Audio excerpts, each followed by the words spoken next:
Hello, everybody, and welcome. My name is Ketchup, and I'm joined today by ZSX. It is my pleasure to introduce everybody to Season 2 of the Quake Pro League. This is Week 1, and as you might expect, we've got a bunch of really good matches lined up. Players are hopefully well-rested and good to go, and I mean, all I can really say here is strap yourselves in, because there's plenty more Quake where that came from, really. Yeah, I have to echo that and say I'm just glad to be back for another season, another year. It's a cracking first season, and we've got some remarkable changes that I think will definitely help the progression and the matches moving forward as well. And changes, I mean, that's going to be the magic word of today. For those that would have checked the big announcement happened a few days ago on Quake.com, you can by all means go and check it out yourself. It is Quake.com, and there should be a front page with all the news, and the schedules and breakdowns are all there. But for those that didn't, there's a lot of us to go over. There's a little bit of a kind of pre-show right now while we set up our first set of matches. And those are wondering, okay, so what's different from this season to last season? Their answer to that really is quite a bit, all things considered, and I just so happen to have my notes up on another monitor. So pro. The big change, or one of them, is that there is now 3 stages. However, those stages go on for a little bit longer. It's 13 weeks of round robin, so those weeks will continue. Everyone plays everyone, as you would have grown to expect. But it's region-based, as it has been, all the way through, where it's split into the 2 different divisions, right? But the big difference is that points are gone. The point system is not there anymore. So players every stage will have to make sure they keep winning. No player is truly going to be safe from, kind of one first half of really good results and then they're smooth sailing for the rest of it. Everyone in this bracket has to make sure they continue to keep their win records high, because you're always going to be, a couple of bad results away from maybe being in that relegation territory where people can overtake you. The difference is that points aren't around, but there is a much bigger emphasis on how much prizing players take for successful days. And breakdown-wise at ZSX, I'm sure you've got some of the breakdowns for the map wins. $150 for a win, $50 for a loss, and 200 overall for whatever map we're looking at. And that's amazing to me, because it just incentivizes performance throughout. And another key point of note is that each stage culminates as a single event, so then it resets moving into the second round. Once again, we saw with the points, unfortunately, that you had this stabilization of how the brackets and how the leaderboard looked after essentially stage 1, and it kind of built from there and solidified its place. And so whilst there were kind of edgings and small movements throughout, it wasn't impactful enough. And so this alteration definitely gives the players a much bigger emphasis on individual performance for matches as well, which is only going to be good for everyone.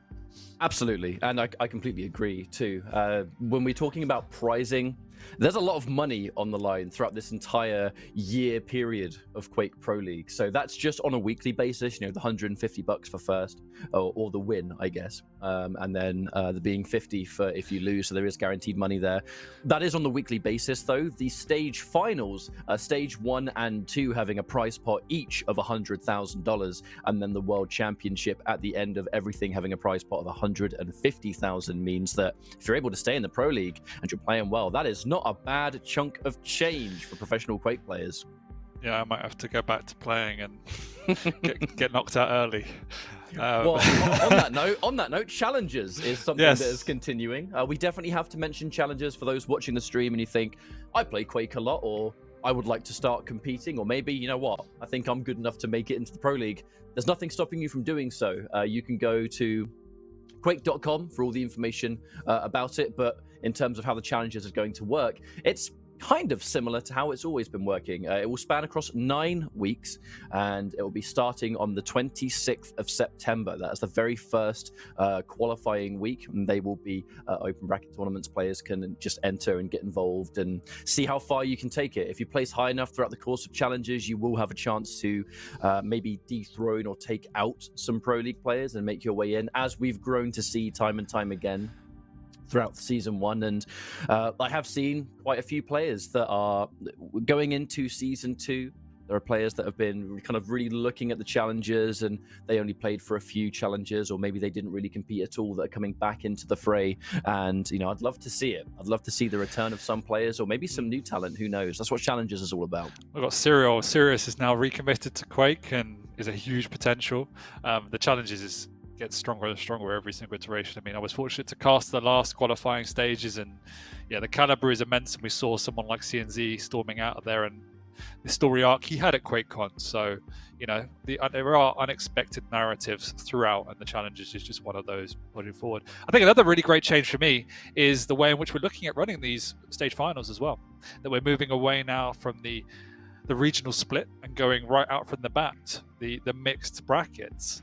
Indeed. Which is, I think that's great. And I just think as much as we're in a place where it will probably still be online for obvious reasons, we've demonstrated now that it doesn't really impact the play too much. And we've seen some incredible games when we do mix it up. And so we've had some people saying the North Americans might have got an easier ride. Let's see if they can prove it. Last time we were offline in Poland, they did prove it. So I have no doubt they can still prove it. And that is another element I think that everyone's really looking forward to. So I guess on that note, it is definitely worth mentioning that there is a live studio event for stage finals planned. However, with the ever-changing world situation, which I don't even need to really go into that, everyone knows what's going on in the world right now, that is very much a question mark. There is every likelihood that it will remain online. And as far as Quake goes, I mean, these online finals have been really good, and I don't mean that in a biased sense at all. Like, I've been really happy. They've been really good tournaments. They've been really fun to watch. The absolute concentration of talent and players going head to head from places where going into it we wouldn't really know. None of us really knew how it would go. Like, I'm pretty sure I speak for you as well as this section. It's like when you go into the first online finals, you're just not sure if it's going to be able to quite match. And whilst nothing beats LAN by any means, I think we've had some absolutely incredible finals all the same, and I'm really happy with Quake for that. Yeah, I think Stage 3 was the epitome of Quake for everyone across the board, and the QuakeCon, the Stage 4 finals lived up to that, and we had some very interesting storylines emerging. Obviously, Rafa taking away the crown in the end, taking away the belt in commanding fashion, but we saw also the resurgence of Razy and Venga taking another step forward as well. So whilst it wasn't particularly unexpected, the caliber of the game once again developed, and it was online, but it definitely lived up to what we all wanted it to do. Absolutely, and it's all about growth for these players, the progression, every player having their own storyline, right? Going into a league like this, it's wonderful to see, and especially players in the Americas, that weekly practice, the scrims, the private games, the weekly competitions for them has definitely paid off. And the caliber of what they bring to the table compared to when we very first started Pro League, entirely different ball game. But that is a somewhat brief, maybe not, depending on which way you look at it, breakdown of Season 2. And we will continue to talk about it, continue to talk about pricing, maps, and all that good stuff as we progress. However, that brings me to the fact that this is week 1 of Season 2, and we've got a bunch of games to get through. We have got the schedule to go through, so we can tell everyone what matches we can grow to expect. Definitely worth mentioning, one of our players today unfortunately woke up a little bit under the weather and unable to play. We wish them a speedy recovery, but they will be unable to play a match. That said, this is today's schedule. DaHanG versus dramiS, Maxter versus Effortless, Razy and Toxic, Dewey versus Chain, Wenger and Kilson. Week 1, what a heavy hitter right there. Rafa versus Cygib to finish the day's entertainment. Yeah, not a bad set of matches by any means. I think for me, obviously, we have some pretty classical matches in there. Razy Tox, Wenger Kilson, probably the two big hitters that you want to watch out for. But I'm really interested to see how Maxter does. I was such a fan of his coming out of Stage 3 and seeing how close he came at even that stage to making this league. And finally, he took that one step further in the QuakeCon Stage 4 finals, and yeah, I really like watching Maxter. So I think he has a lot to offer, and interested to see how he develops over the course of the next 13 weeks. But at the end of the day, I think no matter where you look, we're at a stage where virtually every single player in the Pro League, if not every single player, has made a big statement at some time. So it's always going to be close matches throughout. Even the very top of the bracket versus the very bottom of the bracket, and there isn't really any unusually difficult matchups for anyone in there. I think everyone's got fairly even playing field, and so it's interesting how we move forward. And in the nature of going into, a new series, new set of matches, we get to see what kind of shape everyone's looking like. A lot of these players, some of them would have taken somewhat of a break. It hasn't been a massive break, granted. There's been a little bit of time here for players to recharge those batteries and maybe take a bit of a refresher or whatever the case may be. But a lot of players, they take this seriously. They go into this with the utmost respect, and they keep that training regime open. They keep going. A lot of the players like DaHanG, the Rafa, players like Razy and Wenger, they're continuing to make sure they're in top form. And that's just a few examples. Everyone's kind of in the same boat. And then for our players that were able to make it in, like, a Maxter, for example, very curious to see what the journey's going to be from here on out. Ryan, it's going to be like the first week in about a year where we won't have Rafa at the top of the leaderboard, at least for now. There's going to be someone else sitting at number one. We'll see how that goes. But yeah, and I want to just point out again, like the fact that we now have prize money attached to every single map, it just increases the pressure, increases the emphasis on taking those victories. And it doesn't matter if week 1 or week 40, where points relatively didn't matter towards the end of the season. Every single map now matters, and so that's definitely going to contribute to growing the level that we have seen throughout the Quake Pro League. So let's talk about our first matchup, DaHanG versus dramiS. DaHanG, definitely a player that has continued to be at the absolute kind of top end of that America's leaderboard, and it's pretty much been that way since Quake Champion has existed. DaHanG has been one of the players in the Americas that has remained to just be at that top level of duel from 2017 all the way up to now, where we're reaching a point where I can't really count a single version of Quake Champions with the different progression of the game modes, whether it was Sacrifice was the competitive thing, 2v2 was the competitive thing, duel. DaHanG's always been up there. I think he's one of the most consistent players that we've ever had in this game, for sure. 100%. I think consistency is the word I would associate with DaHanG. Like, no matter what form he seems to be in, he always manages to find that level that takes him to the end of the leaderboard, the end of the bracket. He goes into tournaments never really positioned as one of the favorites, or some people that are looking to him to make a statement, but he will grind his way out and he will make something happen because he is a professional and he's a champion. He knows what he needs to be doing in any given situation to get to that stage. And as you say, showing that caliber across all aspects of the game. He's not the most gifted mechanically, he's strong, but to then take that to a level where he's, as you say, the top of the game, just shows the mindset and what a professional he is. He's an extremely analytical player, and I think that goes a long way when it comes to just doing your homework in preparation for a tournament. DaHanG is one of those players that you can expect will be prepared forever and always. Now, on the opposite end of that, dramiS, a player that has been having quite the rise in terms of just skill and results, and one of those kind of hidden gems that just continue to stay comfortable. He's rarely been in a position where he has to worry about being on the lower end of the leaderboard, and he's just consistently good, but he's not quite been able to reach that top level yet. We always talk about him as a hidden gem going into a bracket, and he can surprise, but I really think that he is still in the process of discovering that absolute potential. But who knows? Maybe season 2 is where that potential gets unlocked and he kind of becomes what Shane was last season. Yeah, and I think he's lost that image now of being a hidden gem. But I to your point, I would like to see it move away from being, it's a surprise that he's upset DaHanG to, that's what dramiS does. It should be a staple of what he provides to us week in, week out. And he definitely has highs and lows. And consistency isn't the word I would associate with dramiS. I think he might semi-underperform going into Stage 4 finals. And so it does seem when he gets to that point where he needs to perform, he's not delivering. So Stage 2, as you say, might be the breakout time for dramiS. Chain was, I think going into Stage 2, dramiS was slightly ahead of me in terms of opinion of where he was sitting relative to Chain, but Chain has just taken it and developed on that momentum ever since then. So dramiS needs to make a statement, and I think every time we've seen this matchup, DaHanG dramiS, I think we always go back to the point and say this is his time to now make that statement and say he's going to move into the top bracket of NA Quake, but we'll see what he does.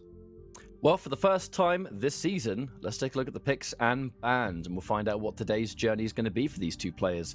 As you can see here, Veil of Nath and Molten Falls, Ruins of Sarnath. That's the cycle.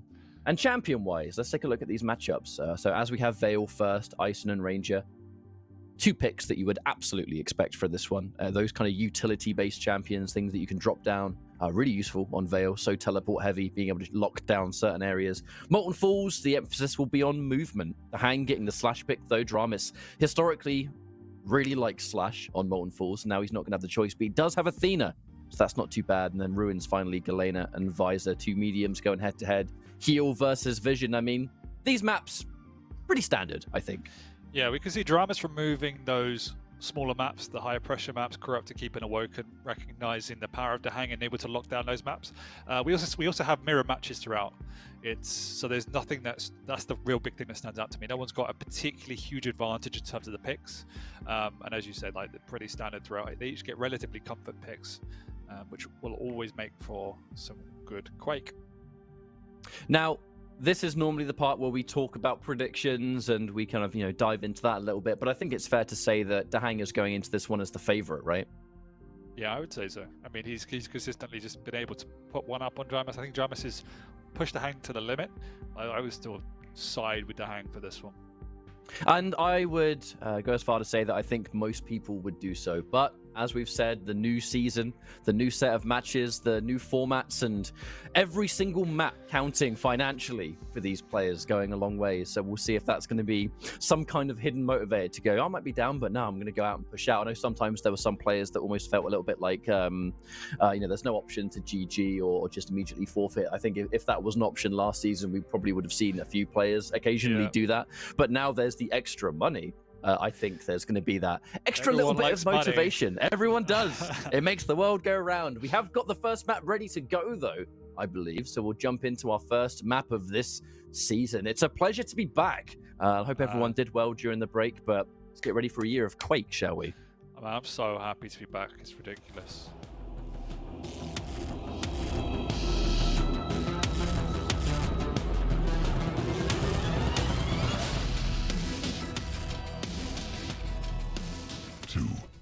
I'm a fan of the graphics so far, let's say that. Jumping in, we're starting on DaHanG. He does pick up that heavy. Moving over to the rail. Or is it dramiS? No, it is DaHanG, sorry. Now as we jump in here. He opens up a nice little rail angle for some opening damage. Yeah, pretty standoffish at the moment. Deadly slip gates. Lead taken.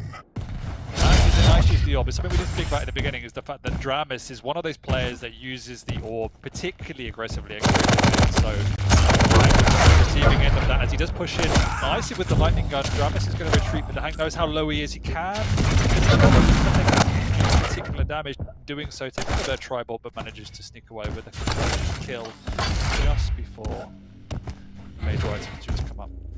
This is the nature of Veil of Nath. It is a small map. It is a very ruler-like map. You can expect it to be pretty back and forth with these kind of players. Definitely a map that was a lot more popular among the Americas, I think we saw during the last season. The ability to just constantly exchange these frags. Yeah, I think that's a fair point, actually. Is the meta in NA definitely favours this map. I think it's Chain's first pick, for instance, every single time. Rafa is a big fan of it. DaHanG as well, obviously picking it, so not seeing it as often in the European scene. It's a bit more of a brawler map. DaHanG has position on the high ground. dramiS knows exactly what's going on. Anything around does manage to try and pick up the heavy. Goes a little bit early, but DaHanG not hitting anything so far and is out of position himself. All this mega now and needs to retreat after taking quite a lot of damage from dramiS. dramiS did have to use the orb to reposition, so can't close the gap to DaHanG. Recognise that, trying to keep away, but nearly back-to-back rail to take him out. The triple here is he goes in to try and deal some damage, catch dramiS off guard. He does a decent job, enough to allow him to push in aggressively onto this heavy now. But then thankfully being able to set up to use that was so tricky, taking the armor, really allowing dramiS to push in and command that center point of the map so he can take a fight. We've had an entire rotation of the items though. dramiS good for the HP, but not so good for the armor, and that isn't going to be safety by any stretch on a map like this, where you've got those directs, you've got those rails. Damage is max every single time, really, but darn it, the information. Repositions Dyril, misses the rail though, and that is going to be punished quite heavily. I think DaHanG might have even survived that. To double check his armor, but that does mean that he's going into the next frag really healthy, so he hasn't got to restack, he hasn't got to worry about anything. No, it was the right decision coming out there, but it was just poorly executed in general. DaHanG not doing any damage. dramiS starting to move in. dramiS' aim is exceptional. Moves in aggressively with the orb. Hits DaHanG, but DaHanG is the one responding kind with a couple of back-to-back rails there. It is extremely back and forth, and all these frags are being exchanged in a relatively messy fashion, so no one's coming out with a commanding stack to solidify their advantage on the map. DaHanG always aware of what's around him, though. We're talking about items, getting that frag and knowing there's a light armor to kind of retreat to. To at least make his presence known. It's not just a matter of dramiS respawning, then being able to take some kind of item while DaHanG is busy. That is a really vital rail, though. And now DaHanG, having just soaked up quite a few of those armors, he now doesn't have a lot to work with himself. So dramiS, if he hit that opening rail, you know he would have pushed in super hard. DaHanG still remaining with no armor to work with.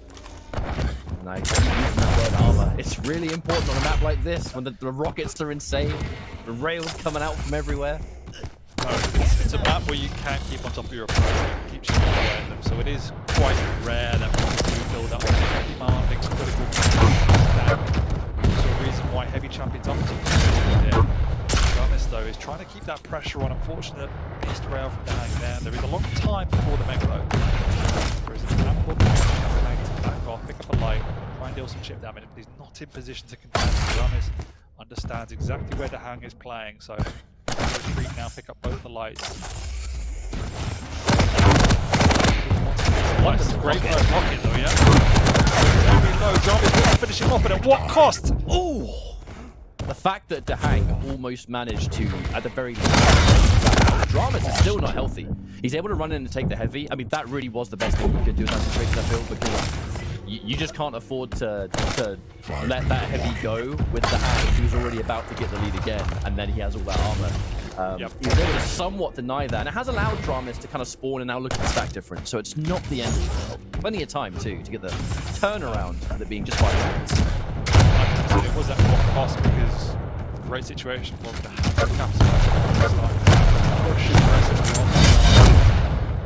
Once again, the orb aggressively to take away the heavy. DaHanG is in a little bit of trouble here because he's stuck, but dramiS not hitting the rail that he needed to.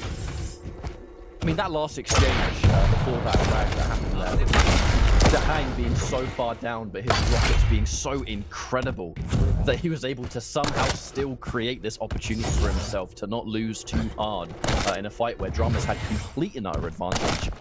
DaHanG and his combat skill never to be underestimated. The staff in so many team modes, you know, not even counting duel here. If DaHanG has to do damage, you bet he will. Problem at the moment, or prior to that last pickup from heavy, is that dramiS is being forced into playing hyper aggressively and picking up that heavy, using the orb, diving in, and often DaHanG was dealing sufficient damage on the pickup. However, the previous one, he did catch DaHanG by surprise. We can see the stack now. dramiS is in a commanding position to try and bully DaHanG around the map, but DaHanG retreating, using his audio cues, playing on the high ground. That dramiS is making a move on the heavy, but hitting absolutely nothing. dramiS has that all back up, he uses it in, but DaHanG is retreating, all back down to the low ground. Turret's there, and DaHanG is just going to play plus back, pick up the lights, just try and keep his distance from dramiS. Maybe hit a cheeky rail up on that heavy pickup. And consistently playing this somewhat defensive game around here. And he has I don't want to use the word comfortable lead. 3 minutes for 2 frags. That's absolutely obtainable, especially on this map. Key though for dramiS is making sure that his frag he gets especially with a stack like this. Absolutely. If that stack disappears right now, it's kind of bad, really. You know, this mega should be able to get soaked up by dramiS. DaHanG conceding really allowing it to happen. But the opening push! Nice. Talk about clean frags. That was number 1. And now we have so much time for dramiS to pick up. That was absolutely perfect. Recognizing his opponent disappeared, knowing then he'd gone through that teleporter, and just chasing him down. The orb is also up, so if he does find his opponent, he can push in aggressively. He will be waiting around for this Mega, then he'll make his move. 15 seconds before the heavy spawns. Ample opportunity. He also has a gauge on where DaHanG is in, and we can see him strafing around, going into the mid ground. Following it down. Another giant stack here for dramiS.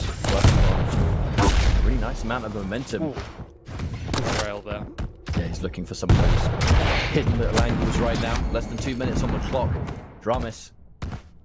He has got that dire orb ready to go, so you can kind of look at the stats and consider it even, but if we're in those close range encounters, dramiS has significantly more potential damage output thanks to the orb alone. And that's something DaHanG's having to respect. I think there's a reason DaHanG is playing so heavily around these audio cues, listening out. He does not want to get caught on the wrong side of town when you've got close range rockets. That ranger will do less damage to himself. And then the orb, that's just complete burst that DaHanG can't contest, and he knows it. The way in which dramiS is playing is we do have an engagement here over by the stairs. He drops him, he's not hitting a lot, but he does enough. Sorry, as I was saying, the reason why it's been so effective is because the way in which dramiS is playing is being super aggressive, forcing DaHanG into these incredibly defensive positions. And it's also nullified the use of that turret. The way in which Ice wants to play is, as you see up there, keep the turret up high, play and patrol that high ground, try and rain down damage onto your opponent, but DaHanG is unsettled. So that aggression from dramiS has been key. He does miss the first rail, hits the second. It's a relatively even he's in position here. dramiS doesn't get it, pushes it, turret comes up. The orb was a rage, but no! He does hit it, and he also dies! Oh no! Just like that, who's going to get the spawn? I mean, DaHanG, he's going to get mega size. Shotgun's pretty good, but it's not a rail, and rail is what the range works with here for dramiS. DaHanG has to make, play a pretty scary game here, actually. He has the rail, can see the angle, he knows there's a likelihood dramiS is already set up, and he knows he's there. But there's no rocket with DaHanG, and that's critical because he can't take any close engagements. So dramiS should be defending that area of the map. His opponent has to get a free pickup of that, and he does. Okay. I was going to say the super shotgun might have been the best he was going to get, but not anymore. Mega. Soaked up by dramiS, ready to rock. Giant just trying to work his way towards this heavy. DaHanG a little bit of unfortunate self-damage. You don't see this kind of stuff with DaHanG off. Now the rail missing. That's a green light to go in. He waits for the missed rail. DaHanG finds the opening. That was such a beautiful moment at the end there. The way he pushed through that minor peak to force the rail out during the rail downtime. Right, that's my go-ahead to go in, take heavy, and I win the game. And it worked out perfectly. dramiS, that was a bit unfortunate for him, but I mean, DaHanG had the clutch at the end. Cannot be denied. Yeah, I mean, that's DaHanG to a T. It was, it looked pretty rusty for large throws, that map, and even towards the end, as you say, the self-damage, just not looking his traditional self, and the perfect read on when to push. Instantly, he knew dramiS's movement pattern through that teleporter, hits a perfect rocket, drops onto the heavy, and finishes the game. So what went from a very commanding position for dramiS for the last 2 or 3 minutes, DaHanG turned on its head in an instant to take that map away. And yeah, I just really was a huge fan of that final moment. You know, that final little play. It was just pure, one of us dies right now, and that's all there is to it. And yeah, I mean, just getting the perfect read out there from the rail, punishing it, and just using the cooldown against him. The classic kind of anti-rail strat, I suppose, in that kind of situation. And then DaHanG hitting that clutch shot in the last possible second. But that is the map done and dusted already. 150 bucks in the bank for DaHanG, and plenty more where that came from, I'm sure. But that's the kind of map that you kind of reflect on it and think, well, you know, we're going into maps that are completely different in size. I believe, if memory serves, Molten is our next pick. So, you know, could not be more different to Veil if it even tried. So a lot of potential there for just changing how we approach things. This map is not even close. So let's have a think about how the change will go, because it's going to be mobility, really, the battle of the mobile lights. Yeah, very different to the way this played out. We saw huge brawls and engagements over by the heavy. The Mega was relatively uncontested throughout, which is quite unusual. dramiS never letting DaHanG feel comfortable up on that high ground. often relegated to the back room over here where DaHanG took most of his damage and engagements. But yeah, as you say, we're moving on to Molten Slash versus Athena, Battle of Mobility. Can be a difficult life for Athena going up against the Slash because she can keep on top of you, but at the same time there is some good verticality in the middle of the map, and both on major items, to be fair. So that is the one way it does swing for Athena in her benefit. And it is, I believe, dramiS on the Athena who plays quite a remarkable Athena. dramiS has always seemed to really, really favor those incredibly agile champions. It was mostly crouch slide for a long time, and then we started to see kind of the rise of his Athena during the last season. But there has been a little bit of progression there, I feel, from dramiS, where originally, I don't know, it almost seems like he relied a bit too much on those kind of champions, and over the course of time he has started to kind of expand his horizons. He starts to use slightly different archetypes, I guess. I think that's a pretty key point, to be fair, that a lot of these rising stars, if you will, the next generation of top tier talent, build their game around a certain style. And as you say, for dramiS, that was often around more of the mobility champions. Is when you're beginning to mature as a player is that adaptability, both on maps, in different stages of the way in which the game is played, but also then on which champions you can play. Because if you go up against the very best, the Rafas of the world, for instance, they will never let you have a comfortable matchup. And so learning to play around those deficiencies and really adapting your play to whatever you're given in any situation is a critical step in becoming a champion in this particular game. And that's something that dramiS, I think, might be one of his weaknesses, as you say, because he has struggled in the past. And it's just seeing him on the Ranger there, he plays a great Ranger, but it was quite a one-dimensional Ranger. It was pushing in aggressively, and that was about the game plan for him, and that's what cost him the map. So it'd be nice to see him mixing up the strategy a little bit. But it's one of those things, isn't it, where we talk about that kind of use for Ranger there, and it was so close up until the last minute, but ultimately it's close, but it didn't go his way. It just came down to that one final play, even double checking that replay where DaHanG got hit by that rail. He knows he's gonna, when the rail cooldown happened, he knew just mathematically alone, I have the opportunity to do damage. He cannot kill me from this range. But the thing is, we saw the difference in experience coming out there, because it was something I wanted to talk about in the game, just didn't have a chance. It was you could exploit the way in which dramiS was playing around that heavy. He was making such hard committals to it. DaHanG could actively, if he wanted to take it and just reposition and deal damage on dramiS, moving into that heavy every single time, because you knew what he was going to do, and that's exactly what DaHanG did in that final play. He positioned up on the high ground. It wasn't particularly clean, but he waited and waited and waited until dramiS wanted to make his move onto that heavy, and he capitalized upon that. And if dramiS had maybe a bit more experience, a bit more whereabouts, he could have backed off and instead allowed DaHanG to try and take it, or even left it up. It was a huge risk trying to take that heavy, and so yeah, it's just a sign of experience. So it looks like we're diving into map number 2, the Molten Falls, and as we've said, it's the Battle of the Lights. So it's going to be the Slash on the DaHanG, the Athena, the dramiS, and as we pointed out during the picks and bans, it is a little bit weird not seeing dramiS with the Slash. That's just normally what we're used to seeing on this map specifically, but you can expect high mobility all the way through. It's just going to be speed versus verticality more than anything else on a map like this. Fight.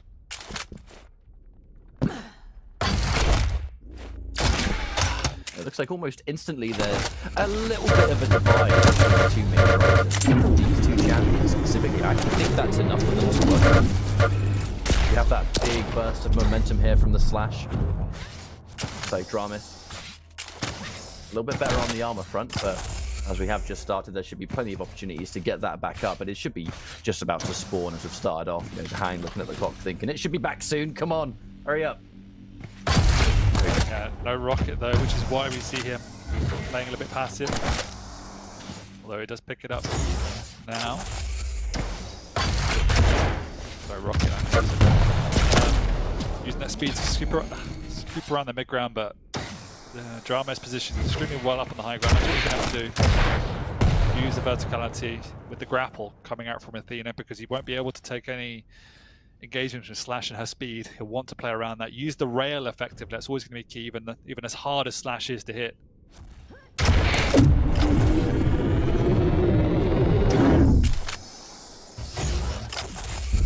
more of a cycle of the items spawning as well. Nothing particularly stand out so far. Both players, I think, showing a lot of respect, as you will on Molten. The center point, so much audio information. And you'll just wait for the cues. Here comes a heavy. Bit of a delay has been put on them, so this is where things might start to shift up a little bit. One kind of decent frag, and you get that full control over the two. If it's a battle of two lights and one has both items in control, that is a significant difference of stack.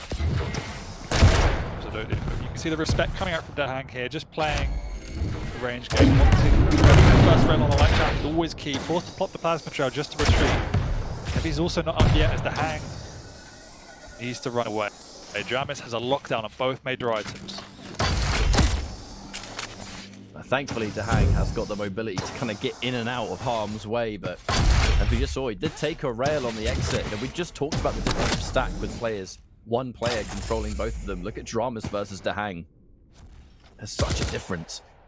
And if dramiS continues to hit those rails, it is going to be quite alarming for DaHanG. Difficult to get his foot back into the game. But he's using this mobility of Slash to make sure he's denying these rail angles. Very rarely giving dramiS kind of room to do anything in these situations. So at the very least, DaHanG is preventing the amount of damage he can take, but he himself needs to have those angles. There's that plasma trail, a little bit of free damage, but it's not really enough for him to get excited about just yet. No, but you can see the challenges that dramiS is facing here. The way in which DaHanG is not even looking to commit or looking to do any damage on these items. Yes, dramiS has complete lockdown, but at the same time, can't catch DaHanG. This is an opportunity though. DaHanG is out of position. Does manage to pick up the heavy end. It will go his way. Wow. That's also the danger of being a light champion. As much as dramiS has complete lockdown, all it takes is for one rocket or one bad engagement, and you are dead. So every single fight needs to be perfectly calculated. Unfortunately for dramiS, that wasn't. The best dramiS is going to get is maybe the light near Mega. A light has just appeared down here. Thankfully, DaHanG's nowhere to be found. How much time dramiS had to spend to just try and get one single piece of armor to work with? He knows. If I get caught by one bad rocket or one bad rail, it's in big trouble. Able to set himself up towards heavy, thankfully, and one light. Is it going to be enough to save the skin? The clutch rail from dramiS! That was a scary rail to go for, but he hits it. It's just before the Mega jumps up. DaHanG's in position for the rails, but doesn't hit anything, and now dramiS scoops himself away over to the heavy. He hits the good first rocket. Wrong weapon choice from DaHanG, and he's forced to back off here as he's very, very low. Good damage from dramiS, but can he catch DaHanG now? He's on the retreat. Picked up on another health bubble, but he's got himself away. DaHanG is long gone. This is the difference in speed. You know, Slash. Crouch sliders in general have so much real estate to just build up that speed on this kind of map. The extra element dramiS will have is being able to go, you know, it is verticality. He does have a lot of strength. But when DaHanG is trying to straight up escape, which he can't do here, thanks for some good rails from dramiS.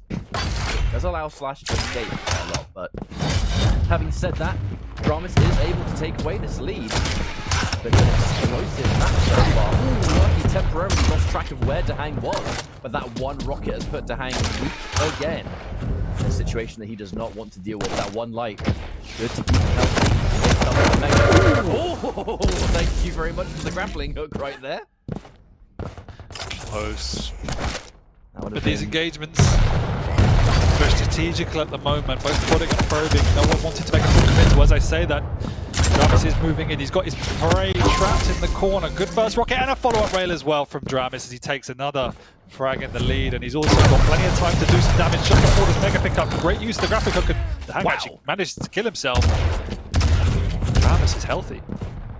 It's the extra element that makes Athena so dangerous. Her ability to shoot these different weapons that would normally have other characters completely free for damage, but at the very least she's able to just reposition herself, right? Be hard to hit.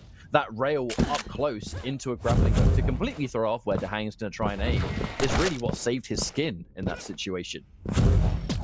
Absolutely. Going to be a -1 for DaHanG or a +1 for Amazing first rocket. The follow-up isn't there though, and somehow DaHanG does come away with that frag. It looked almost for sure that dramiS would be securing that after the initial 100 rocket. Now DaHanG jumps up that jump pad. He knows he's healthy. Same place, same kill. I'm really liking the readiness from DaHanG. knowing that he's going up against this Athena matchup, and see how quickly he just flicked with that LG in the middle of the fight. He knows there's going to be a reposition. A part of playing different champion matchups is knowing what kind of fights to expect. I have a close range fight against an Athena. She's going to be zipping around all over the place. So your aim, it's going to be tested. You have to be ready. Plasma Trail just to get that boost. Not to deny, but to make sure the flash can start to move around as quickly as possible. The rockets are good, but is it enough? Misses the rail. The rail wouldn't even have killed, but it would have made things a little bit better to prevent DaHanG from just being able to keep this giant stack. The heavy certainly doesn't help matters. And they stabilize it. And this is the challenge. We've seen every single one of DaHanG's frags has come into that rail area. That's because that's the safest position for dramiS to be. Great rockets from DaHanG as he bounces his opponent around. He's taken the lead already. It's been like, what, a minute and a half, 2 minutes since he got his first frag. He's already up to 4-3. He's caught dramiS here over the mid-ground. He's got a much bigger stack, and dramiS has been caught out time and time again. But yeah, to my point is that because of the speed advantage slash, dramiS is trying to position defensively, and that means standing and choking. But DaHanG's stack is so massive compared to his opponent. He's just busting through all these roadblocks. Good damage from dramiS, but DaHanG has delayed him, so he will be able to sneak his way onto this Mega. Indeed. dramiS pushing in, but he's a second late. Nice use of the grapple. Should be, but the rail nearly, if he maybe got one more off, but now the lead is mounting. 3 frags the difference with only 2 minutes to play. It's going to be a real tough road for dramiS to want to get back into this one. Just trying to stop DaHanG from taking that heavy. Conceded 1 frag trying, almost conceded 2. Was at least able to take that one away. There has been a full rotation of it since then though. Opening rail's not going to quite hit Mark 2 frags in the lead here for DaHanG. Now we have talked about the speed difference. The second you have to try and chase someone down. Athena, she has got the confidence about those. Oh, here comes the jump DaHanG. Not quite able to finish off dramiS. That was pretty much 1 HP, just shy of, if not. And now 1 frag to take. If DaHanG's able to keep some armor and then use that speed, how can he run away from Athena in this time? Not that it's even going to be his choice at this rate. He's knocked away to safety, but safe might not be the word I use for long. He is so weak. dramiS completely making my analysis incorrect as he's closed the gap ever so quickly a minute after I said that. But he needs to get his opponent. There is plenty of time left. He's got the heavy on lockdown. 15 seconds before this Mega as well. DaHanG has nothing to work with. A single rail will put him within touching distance of death, but catching the opponent is going to be key. That's the question. Can he double back? He has found him. And he chases him down. Nice. Wonderful rail. Oh no! Misses the second shot. DaHanG still dangerously low. Dangerously, he has to escape. There's no way he's fighting for that Mega. No chance. But look how quick he is, and there's no grapples up now. He has to catch him the old school way. And there is one after picking up those time bars. Will be another after picking up these as well. So these have to count. They have to count. Exactly. Every single one is crucial to try and catch a slash. He's caught him here, but when he be able to catch him, he's going to scoop round through the teleporter. Is he railable? Misses. The rockets are raining down. 30 seconds. Plenty of time, but another rocket. DaHanG somehow surviving. Clutch plays. Unfortunately, dramiS not being clutch enough, though. When DaHanG is healthy, he's picked up the Mega. He doesn't even need to contest. He just needs to run. Has to be GG, surely. He's miles away, Dan. He's miles away. No way of catching him. The speed prevails. The Battle of Lights is going to go to DaHanG once more. DaHanG taking another map, but for another time, a close exchange. It just comes down to those final moments. Once again, that string of momentum that DaHanG was able to build for himself, the fact that he just had such a stack advantage in the kind of the center point throughout the kind of halfway point of that map, really. And the final moments, you know, when it was, right, now it's time to retreat. I know how you can move, but I know that if you're trying to chase me, I'm faster. Like, I mean, it's a really simple thing for us to sit here and analyze, and it's incredibly difficult. But at the end of the day, dramiS gave away so many frags for free far too easily. I mean, the challenge is that you're playing against one of the best slashes in the world, and playing against a slash is hard at the best of times. The speed she brings, you can just be caught and trapped at any single moment. But I think it was 3 or 4 frags in the space of a minute over in that rail room. Over here, I think this is where it started, in fact. And every single time, dramiS was getting caught and coming away by not doing anywhere even enough damage, even if he was going to go down. And that's what cost him the game. from there on out, dramiS did a great job to claw his way back into the series, but this is what cost him. Those extra moments, and there were almost a degree of what could almost look like stubbornness from dramiS, where there was that moment near heavy. I know ultimately it did actually pay off for him, but there was that section where he'd spawned and he tried to get in and out and steal away the heavy, and he completely conceded a frag in the blink of an eye, and then when he spawned, the first thing he did was try it again. He did manage to get away, but it is kind of going back onto that element of just how many frags. You kind of just blink and you've missed it. And some misses of dramiS that will haunt him. Yeah. Absolutely. There were some split... I mean, I can't sit here like with a straight face and say, "Oh, we should have hit that shot," because those shots were ridiculous. Well, that shot was so hard, and the fact is, he didn't actually have a hook. If he had a hook, he could have busted to the room to make the angle a little bit easier, but he didn't have it, and it could have been the difference between a victory and a loss. And unfortunately, it was a loss. And we just trying to chase down a slash for the last 30 seconds, minute. How frustrating that is, but. Credit to DaHanG to hang in there. It didn't look like much was going his way. dramiS had a storming opening to that map after a fairly strategical first 2 or 3 minutes, and I feel a bit sorry for dramiS. I felt he played extremely well, but he has to recoup, move into map 3. Isn't now for additional points, it's for another $150 if he wants to get it.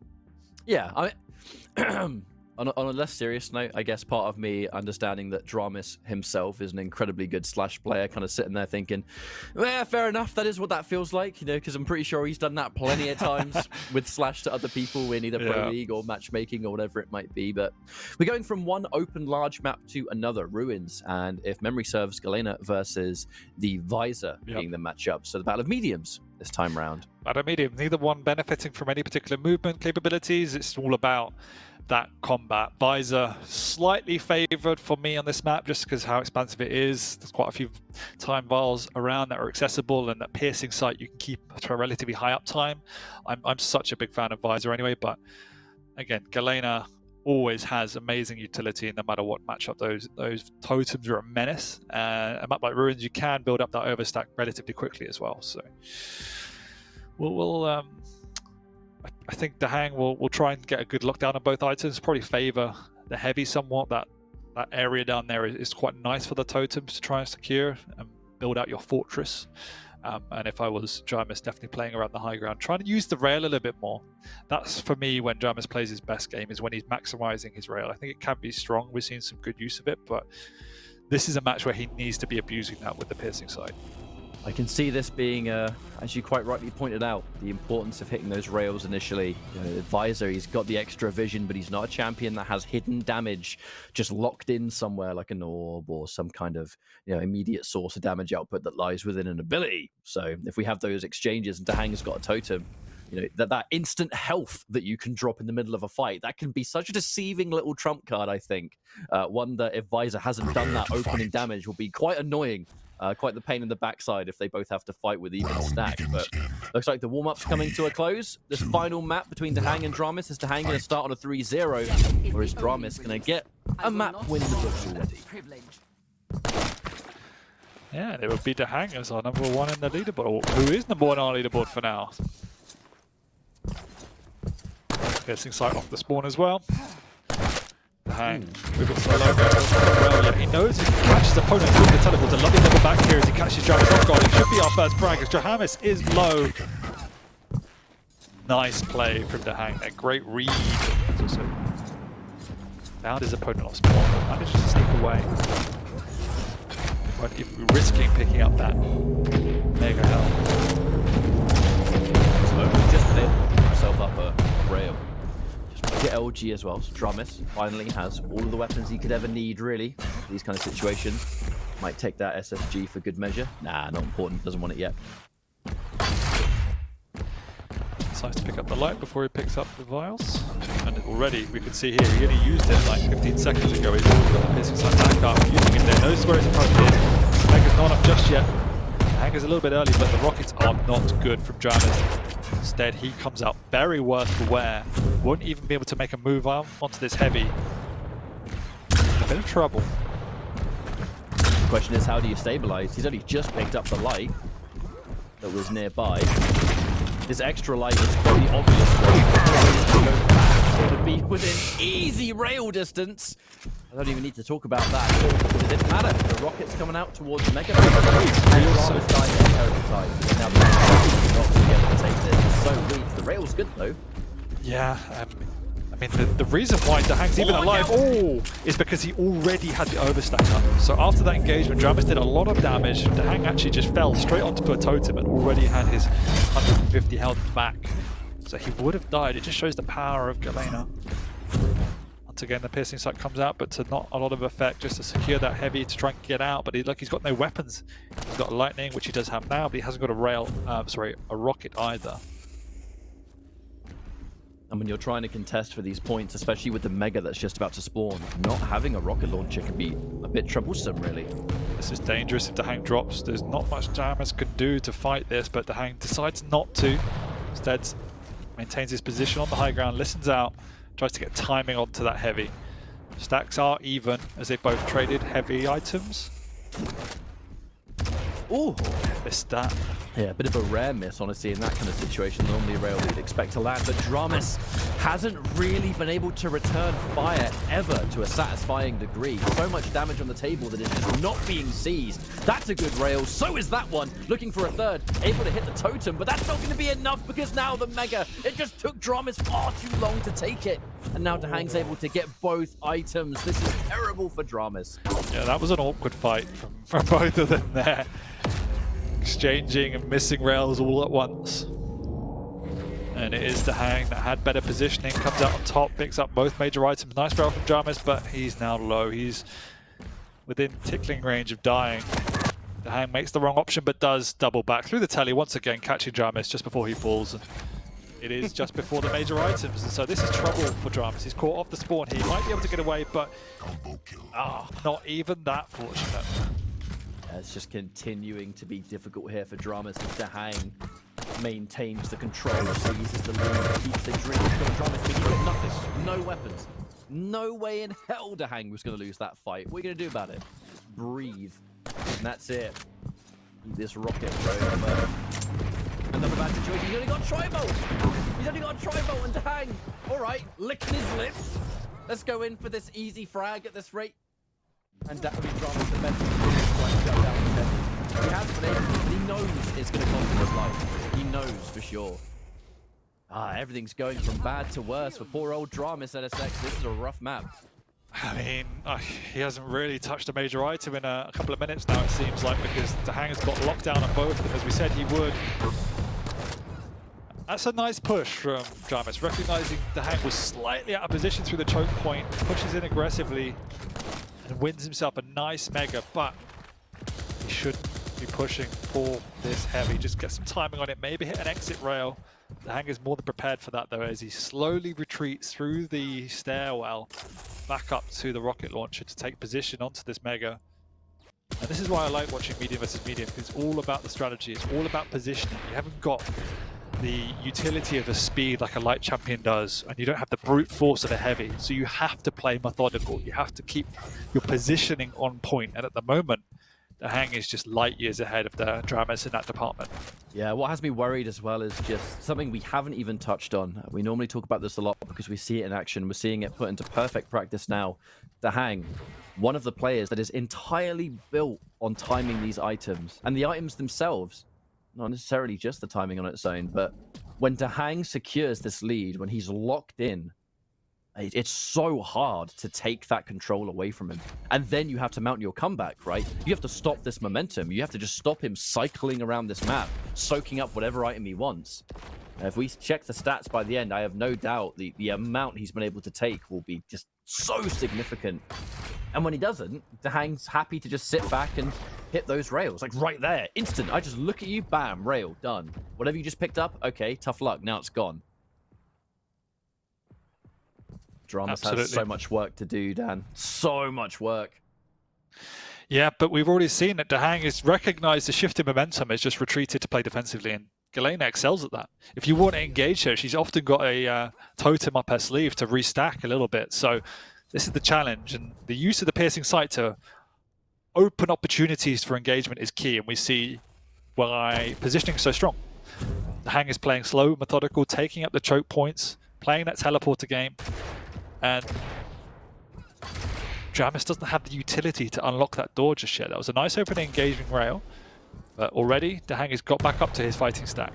And it's not just the plethora of hourglasses you can pick up to make those totems come back quicker. If you do take these rails, if you do take a little bit of damage here and there, any health that you take towards Galena, making her totems come back even faster, that passive that's out so well for her when she's just having to stabilize. And Galena can thrive with that passive if she has so much health to work with. You know, if it's a 1v1, she's got lots of health at her disposal. Exactly. You can see the desperation coming out from dramiS there. A big rocket jump up. He did hit the rail, but at the minute he's not executing well enough as dramiS is weak. He eats a lot of damage through that entryway, and DaHanG gets away relatively unscathed. He actually returns the round. Look how weak dramiS is now. 2 minutes of graft, 2 minutes of hard work, and already he might even be going down himself, and he does go down himself. And that looks like the game for me. 2.5 minutes to go. 7 frags to even tie it up. dramiS hasn't looked like getting a frag this map. He's just been outsmarted, outplayed, and outpositioned by DaHanG. One hell of a way to start off the season if you're in DaHanG's shoes. Bit of a rough road here for dramiS. The first 2 maps incredibly close, but this one not even close. Another free frag there for DaHanG, who's just been starting to play this so near perfect by the final stages. And no accuracy. That's something that dramiS, I think, has struggled with in this map. He's not hit those rails. He's not hit the damage in the fights. DaHanG has been able to play much more consistent. The word that we use to describe DaHanG all day, every day. And the second he was able to acknowledge, right, it's time to play defensive. Maybe it's time to sit back, play this game of reserve, keep the totems out, whatever it is. dramiS has not been able to crack into it at all. Not even close. Not even close. And it looks like DaHanG has gone from strength to strength. For me, he looked relatively rusty in the first game. There was some uncharacteristic errors in his execution, and it was all a bit chaotic. Second game, he took a little bit of time to get into it, but as soon as he found his stride with Slash, you could see how comfortable he looked. And this game has just been a walk in the park for DaHanG. And yeah, I think this is a perfect example of what we were talking about before, and the adaptation that someone like dramiS needs to make when he's not playing with champions or in matchups that he's comfortable with. A medium versus medium, particularly a Visor versus Galena, is such a methodical and traditional type of duel that it will always favor someone like DaHanG, who has that boundless experience. It's an extremely difficult matchup to play. So it just shows there is potentially areas that dramiS needs to work on, and this might be one of them. Nice combo there, but that rocket was so good. That rocket was so good, you'd think DaHanG had a piercing sight. That's insane. Oh, and that one just for good measure. Just to give us that magic number 10. That final number. We're going to get any more frags after here will just be bonus, but that is going to be another map victory for DaHanG, the boy. Liquid looking so good every single time we see him, and I think this is a great chance for him to just start off this season with a bang. And that 3-0 versus dramiS. I know dramiS, he'll be disappointed with this for sure, but easy money for DaHanG, it looks like, as he's going to make that 3-0. He will. Unfortunate. I mean, we speak about it time and time again. Is dramiS going to make that step? Today was obviously not that day. I mean, regression in terms of performance relative to what we've seen in the past, where he's taken DaHanG's to 2-1s and every map's been close, and fortunately that wasn't his day today. So it is first week of the season, as you say. Could be attributed to maybe a bit of fatigue or lag over from the Stage 4 finals, maybe just a bit of a break following that. So we'll see how he develops moving forward, but that's not the best showing we've seen from dramiS. And it does bode well for DaHanG, who does seem to be getting stronger and stronger. I definitely liked what I saw in this map. We've always said that DaHanG has been one of the most consistent players in Quake Champions, and starting off Season 2, when he ends a map on this kind of note where he's hitting all the shots he needs to hit, he's got all the items down perfectly, the items that don't go his way, he's simply allowed to be, because he's going defensive, to hit those rails to nullify the benefit of the item you just picked up. I mean, that's Quake right there, and DaHanG played it flawlessly. A great way to start for him, for sure. Yeah, I particularly like the use of the totems, mainly in the early game. It really unlocked the first few frags for him. Definitely unlocked the first 2 frags, so smart play from DaHanG, great positioning of them to get that overstack so early on. And unfortunately for dramiS, the piercing sight really didn't seem like it played a role. The way in which DaHanG was playing, the dominance he had for the first 5-6 minutes meant that the piercing sight was used predominantly defensively, or predominantly to try and secure an item rather than using it to forge opportunities. Whereas in the latter part of the game, DaHanG was just playing so smart, so carefully, that he always had a read on where his opponent was positioned and what he wanted to do. And so the piercing sight wasn't really providing any value because DaHanG had a perfect understanding of where his opponent was. And it's almost the sad thing about when you fight someone that's so good that the existence of the piercing sight doesn't really mean anything, because you're going into a matchup with that one big thing that you pick Visor for not really working out.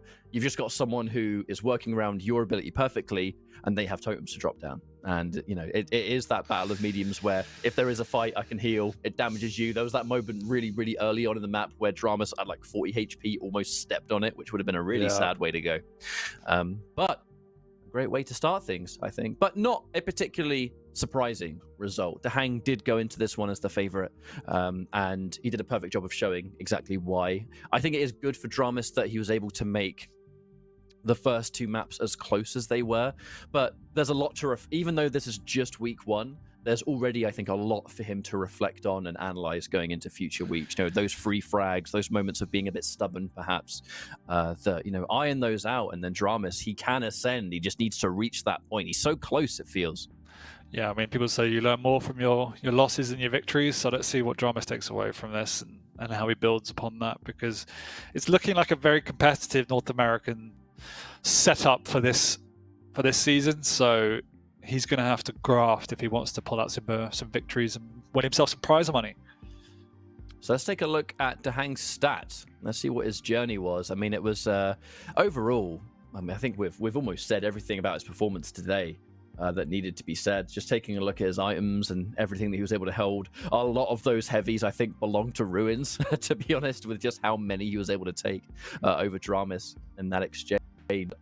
Just all around a great performance, really. There's not really much else you can say about it. He's just played incredibly well for a first week back.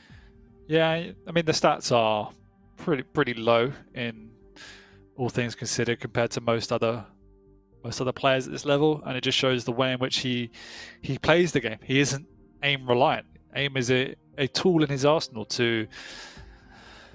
in his execution. So he's never based his game around how much he's hitting. He's based his game around the items which he generally controls, or at least plays on parity with his opponent, and then the way he reads the game and positions is what unlocks his opponent.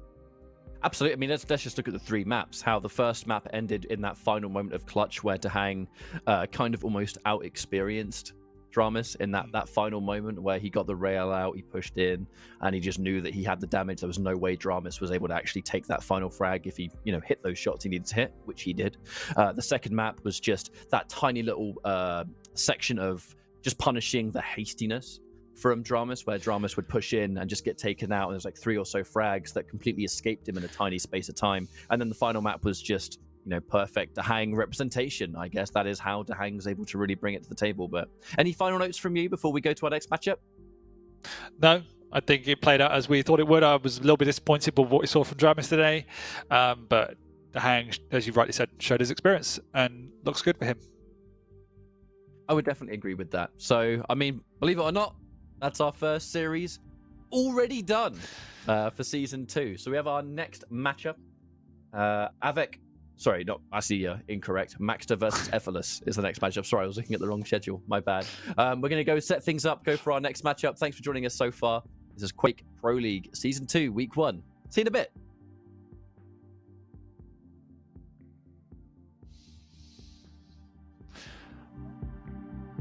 How long are the break? Oh, sorry.